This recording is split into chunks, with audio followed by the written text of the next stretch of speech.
Albatta musulmon Ramazon oyida kunduzi ham kechasi ham o'zini ehtiyot qiladi. Chunki kunduz ham tun ham bir xil ahamiyatga ega. U turini ehtiyot qilib hech kimni so'kmaydi, hech kimni haqorat qilmaydi. Na kichiklarni, na kattalarni, na yaqinlarni, na uzoqlarni g'iybat qilmaydi. Shunday qilib tilni ehtiyot qiladi. Tilni saqlash talab qilinadigan muhim amallardan biridir. Ayniqsa ilm talab qilgan kishi bunga e'tibor beradi. Tilni saqlash muhim, chunki ko'plab odamlar bor, yo'lda unga biror kishi g'azabini keltirsa, u so'kadi yoki haqorat qiladi, yoki uyida unga biror narsa jahlini chiqarsa, shunda u bolasiga yoki qiziga og'ir so'zlar aytib yuboradi. Lekin payg'ambarimiz sollallohu alayhi vasallam aytganlaridek, agar kimdir uni so'ksa yoki urishsa, ba'zilar bu yerda urishsa degani bahslashsa deb ta'rif beradi.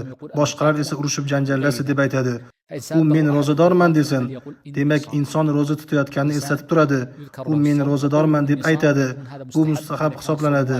Ayniqsa ro'za farz bo'lganida, chunki hamma ro'zador bo'ladi.